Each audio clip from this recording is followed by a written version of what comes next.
estas imágenes que veíamos recién ocurrieron hace pocos días en la ciudad alemana de Treveris, donde hace 200 años, el 5 de mayo, nació Carlos Marx.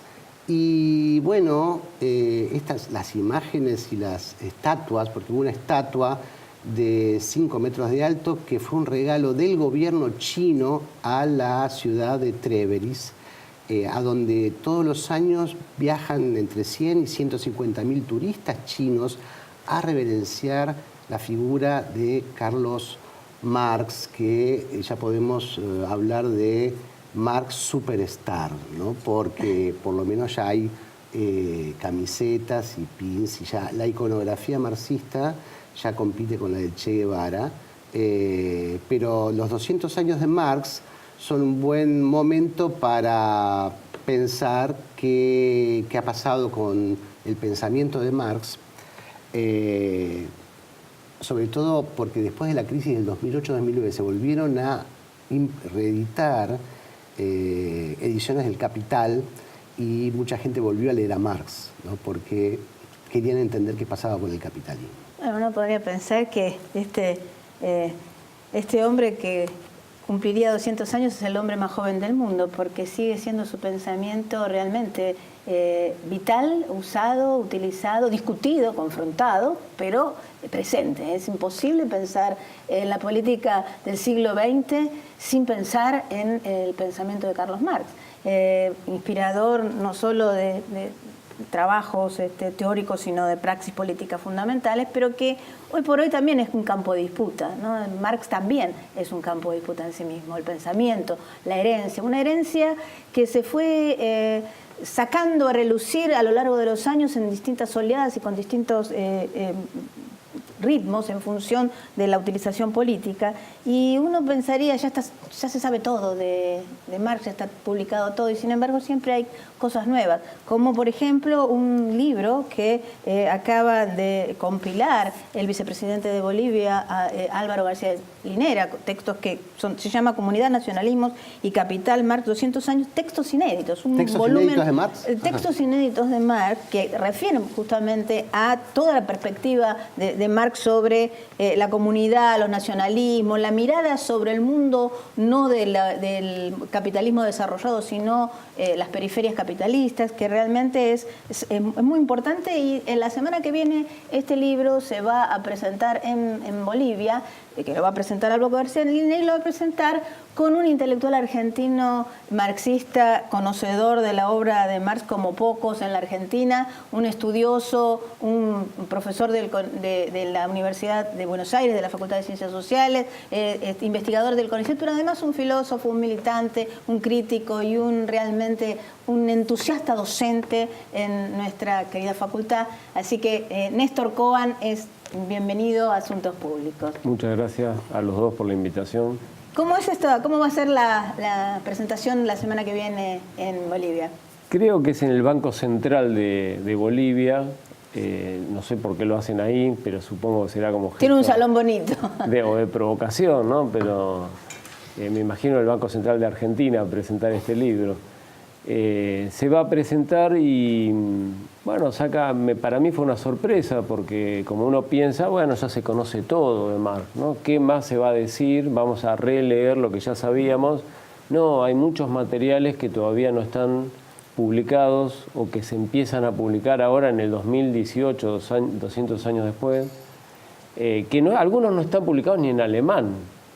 Porque uno piensa, bueno, en Argentina estamos en la ultraperiferia, entonces no nos enteramos, pero en el primer mundo, en la Academia Alemana, la Academia de Holanda, donde está el Instituto Social de Ámsterdam, donde están los originales de Marx, se supone que ahí está todo ya publicado, ¿no? Y bueno, no nos llegó a nosotros. No es así. Hay textos de Marx que no están editados ni en Holanda ni en Alemania. Manuscritos inéditos que aparecieron ahora. Algunos aparecieron y algunos todavía no aparecieron. Todavía están. Sí. ¿Dónde están?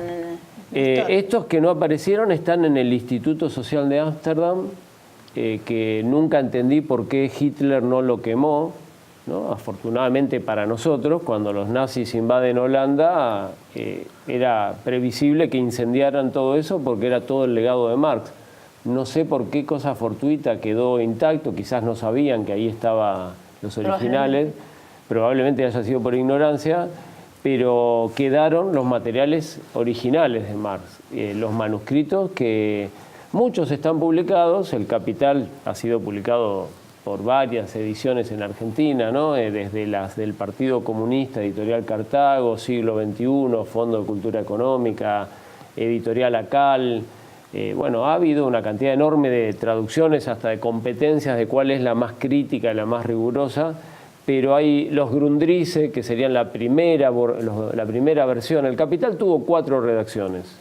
La primera fueron los Grundrisse, la cuarta es la que conocemos y la que habitualmente leemos, y en la mitad hay materiales que todavía están ahí a la espera de lecturas. Por eso los que dicen ya se sabe todo, bueno, ni siquiera están publicados.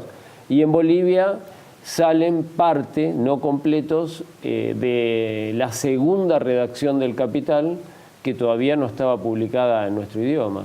Claro, ¿cuáles son los hallazgos más que de lo que vos conociste del material? ¿Qué te parecen los A mí lo que más me significativos? sorprendió, lo que más me impactó, más que la segunda redacción del Capital, son unos cuadernos que Marx escribió al final de su vida, donde estaba investigando lo que luego se llamó el tercer mundo. Él no utilizaba esa palabra, pero era la periferia, las colonias, las comunidades ancestrales, que prolongan esos materiales la última parte de los Grundrisse.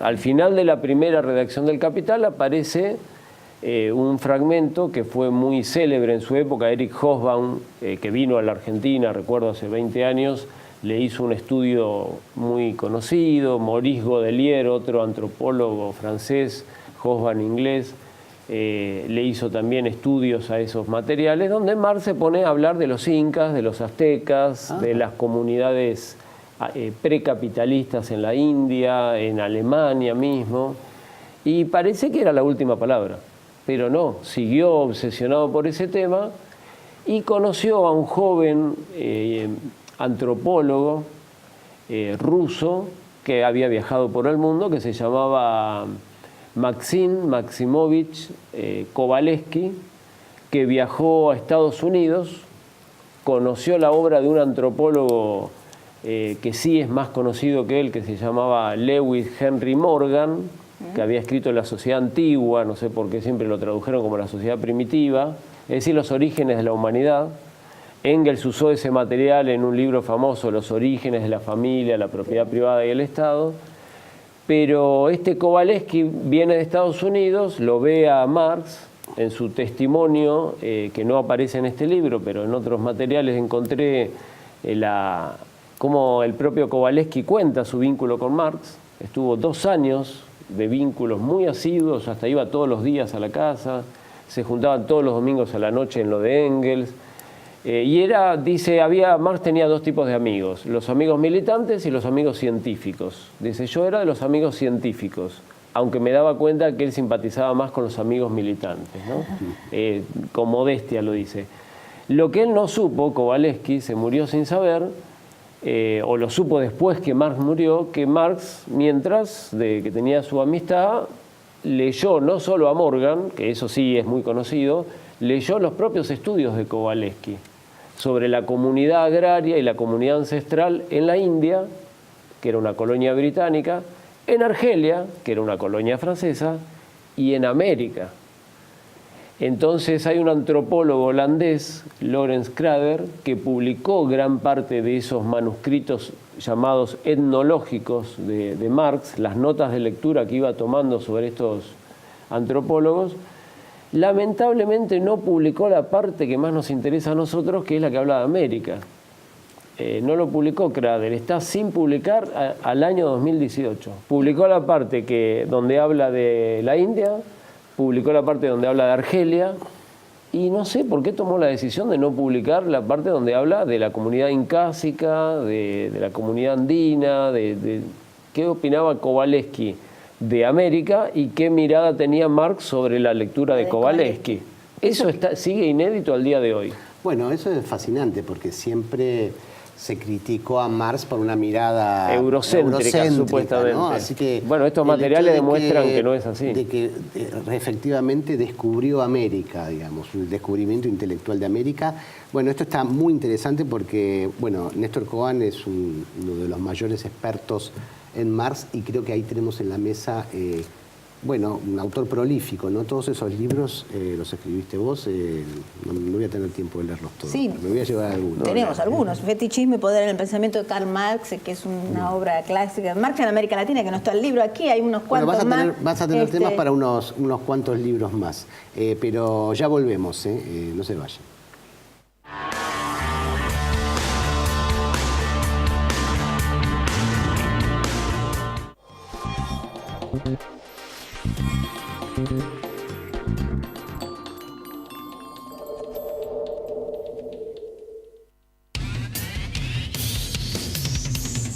Voz de Neo 1825.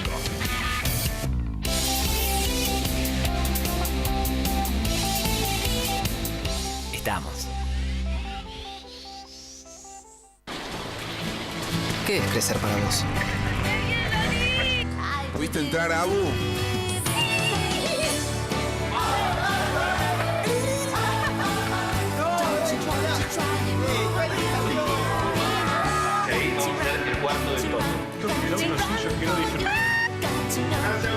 Para cada uno, crecer es algo distinto.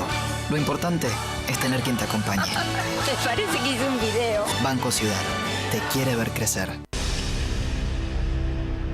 Biogénesis Vagó. La evolución de la salud animal. Cuidar el medio ambiente y contribuir a resolver los problemas de las comunidades en las que operamos son los pilares de nuestra política de responsabilidad social empresaria. Cresud, nuestro valor es la tierra. Cuando cambias tu celular usado por uno nuevo, cambian tus salidas, cambian tus habilidades, cambian tus locuras, cambian tus paisajes, cambian tus anécdotas. Si sos Movistar, cambiar tu celular hoy es mucho más fácil.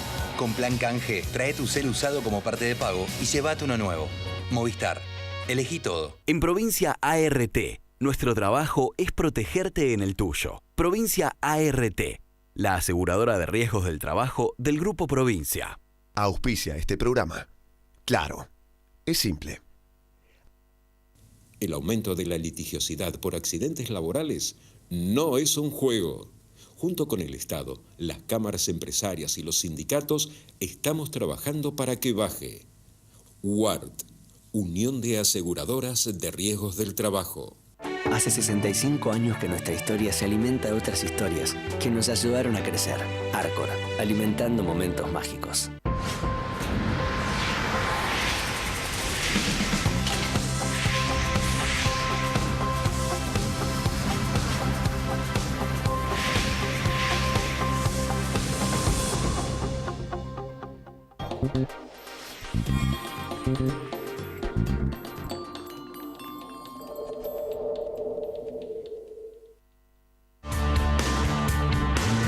Seguimos en asuntos públicos. Hace pocos días se cumplió el aniversario 200 del nacimiento de Carlos Marx, por eso estamos hoy haciendo foco en Marx y en los nuevos escritos que han surgido sobre, que sabemos que Marx se ocupó de América Latina, aunque todo el tiempo se pensó que lo había ignorado por completo. O no solo ignorado, sino que cuando había opinado...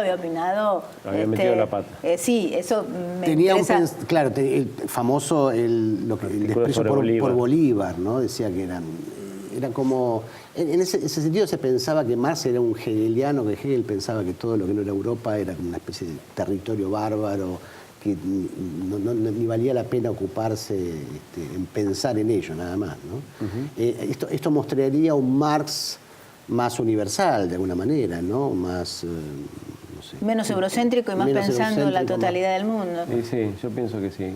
Menos cosmopolita, porque siempre se lo planteó como ciudadano del mundo, los obreros no tienen patria, frase que figura en el Manifiesto Comunista, pero que él después ve, cuando fracasa la Revolución Europea del 1848, que las nacionalidades tienen un papel, defiende la independencia de Polonia, defiende la rebelión de Irlanda contra Gran Bretaña, estudia el proceso de la Revolución Española y le impacta mucho una frase dicha por un inca, que era un delegado peruano, el inca Dionisio Yupanqui, que fue a las Cortes de Cádiz, cuando Napoleón había... Un pueblo que oprime a otro nunca podrá ser libre. Exacto, cuando Napoleón invade España, pero que eso queda... era conocido, eso ya es conocido. Pero quedaba ahí, digamos, por primera vez convocaron a los latinoamericanos a que, como ciudadanos de ese imperio hispanoamericano, y él pronuncia esa frase el Inca famosa. Yupanqui, sí. Miren, muchachos, ustedes nos piden ahora el apoyo, pero si nos siguen oprimiendo, un pueblo que oprime a otro pueblo no puede ser libre.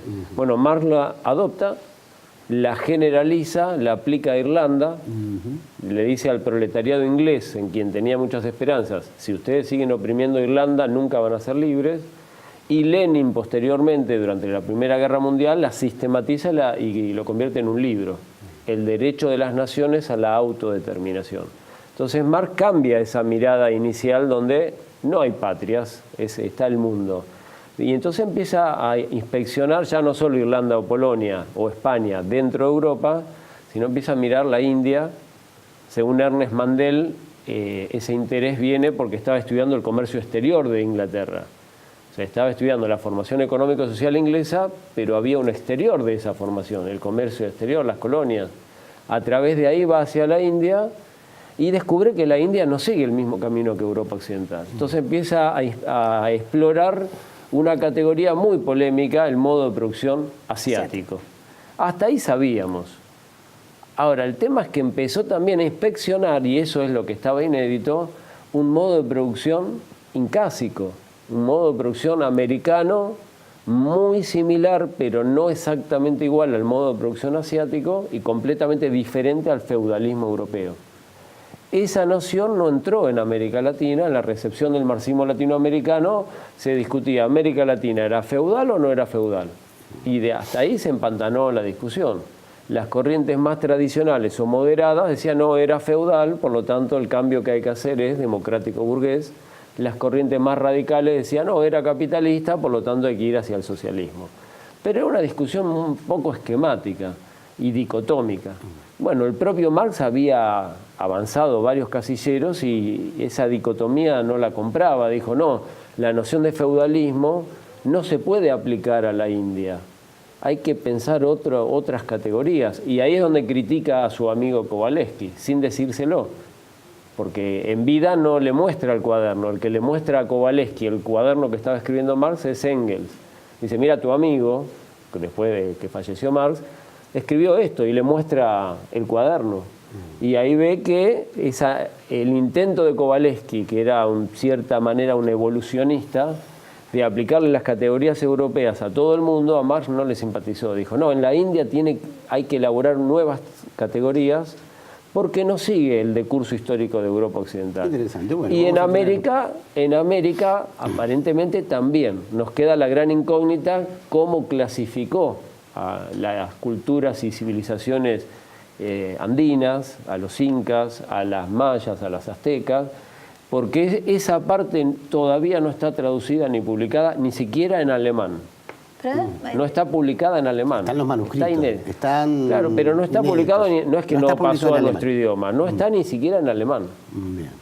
Claro, lo interesante es pensar que cómo pensaba Marx la totalidad y cómo encajaban estas piezas distintas en esa totalidad, que no es la simplista de una evolución lineal de modo de producción a lo largo de la historia, en escalera que termina en el socialismo. Empiezan en la comunidad primitiva hasta terminar en el comunismo, en una evolución lineal e imparable. Me parece que esta riqueza de entender en el pensamiento de Marx, por eso mi pregunta hacia vos, para que la pudieras explicar, es ¿cuáles son las características centrales del método de Marx que no pierden vigencia? Es decir, bueno, ¿qué es lo que el otro día un artículo que lo publica en la página de la BBC diciendo, bueno, las 10 cosas que Marx lega a la humanidad y qué es lo que está viejo? No, él plantea lo mismo. Bueno, ¿cómo vos la centralidad de la forma del pensamiento de Marx y la vigencia? Es difícil sintetizarlo, pero porque ahí vino la gran disputa histórica dentro de la familia ampliada del marxismo. ¿Dónde está la síntesis? Entonces, tradicionalmente se dijo la síntesis de Marx, cortita y comprensible para todo el mundo, está en el prólogo de 1859 a la contribución a la crítica de la economía política. ¿Por qué? Porque ahí Marx utilizó una metáfora muy fácil de entender, desde un doctor hasta alguien que nunca leyó nada, para todo el mundo y sobre todo para la militancia popular. La sociedad es un edificio. En la base está la economía, en el primer piso está el orden jurídico-político y en la terraza está la formación ideológico-cultural, la religión, la moral, la filosofía, etc. Súper fácil de entender, esa es la síntesis del marxismo. La clave de la historia, ¿dónde está? En la planta baja, en la economía. Por lo tanto, Marx es un economicista, El Capital, que es un tratado de economía, y listo, me cerró el paquete. Hubo otra corriente dentro de la familia marxista que dijo, no, muchachos, esto es demasiado esquemático. Marx empleó la metáfora edilicia de base y superestructura 2-3 veces en las decenas de miles de páginas que escribió, y tenía una mirada más compleja. Por lo tanto, la sociedad es una totalidad de relaciones donde la economía tiene una influencia importantísima, pero no es la única. Hay otras instancias, hay mediaciones, los conflictos sociales juegan un papel, los procesos históricos no son absolutamente objetivos, si no hay una intervención subjetiva de las luchas populares. Bueno, y entonces, ¿y dónde está la síntesis? Bueno, esta otra corriente dijo, la síntesis está en un pasaje del Capital, al inicio, el fetichismo de la mercancía y su secreto. Esa es la síntesis del marxismo, ¿no? La primera posición, el más famoso defensor de eso, fue el señor Stalin. La segunda posición, el más célebre y famoso defensor, fue George Lukács, un filósofo húngaro muy erudito, ¿no? Yo creo que estos textos abren el debate y rompen esa dicotomía y dicen, bueno, pero eso no alcanza, porque Marx a su vez, en su método dialéctico, trata de pensar la totalidad del sistema capitalista mundial. Y la totalidad con contradicciones, que son múltiples, no hay una contradicción única, hay múltiples contradicciones, por lo tanto no hay un sujeto único, el proletariado puro, sino que si está tan preocupado y le dedica tantos años y tantos materiales, esto es un tomo, pero hay varios más que salen, ¿no? Está tan preocupado en estudiar las comunidades agrarias, parece que las comunidades indígenas, los pueblos campesinos, también forman parte de los sujetos transformadores. Entonces, esa vieja idea que tenía el marxismo tradicional de que únicamente el proletariado es el enterrador del capitalismo y todos los demás pueden ser sus amigos y nada más, bueno, el propio Marx empezó a pensar en otros matices, en alianzas, que para voltear el sistema capitalista, que solo no se va a caer nunca, hace falta articular resistencias múltiples. Esa idea que después se la apropiaron los posmodernos y el multiculturalismo, como si fuera un invento de ellos, está en la propia escritura de Marx. Lo que pasa es que ese laboratorio mental es muy complejo, implica años de estudio, y más fácil es tomar una frase simple, decir, el marxismo es esto, es esta fórmula. La escribo en un pizarrón y listo. Pero me parece que el método de Marx es el método dialéctico, él se declara discípulo de Hegel, y diferencia en su maestro Hegel el método dialéctico, que él lo entiende como revolucionario, porque permite comprender las múltiples contradicciones y la totalidad del sistema mundial, y deja de lado el sistema hegeliano, donde efectivamente, como vos decís, Hegel tenía una cantidad de prejuicios eurocéntricos que dan vergüenza ajena. O sea, el pasaje que le dedica a América en la filosofía de la historia universal, dice, esta gente es inferior, no llegan a la cultura, nunca van a poder hacer nada. Es de un eurocentrismo brutal. ¿Cómo caló ese pensamiento? Tremendo. Incluso muchos marxistas, no solo en la derecha. Sin embargo, también hay investigaciones nuevas sobre Hegel. Hay una compañera norteamericana, Susan Buck-Morss, que escribió un librito muy lindo, Hegel y Haití, que trata de romper con ese prejuicio y dice la fenomenología del espíritu, que es una obra famosa de Hegel, y la célebre, termino con esto, la dialéctica del amo y el esclavo, está inspirada en la rebelión de la esclavitud negra de Haití. Entonces Hegel tenemos para invitarte a varias clases. No le interrumpimos, tuvimos una clase magistral de Marx, espero que ustedes las hayan aprovechado como nosotros. Así que Néstor, muchísimas gracias. Muchas gracias por la invitación. Y a ustedes, esto fue Asuntos Públicos.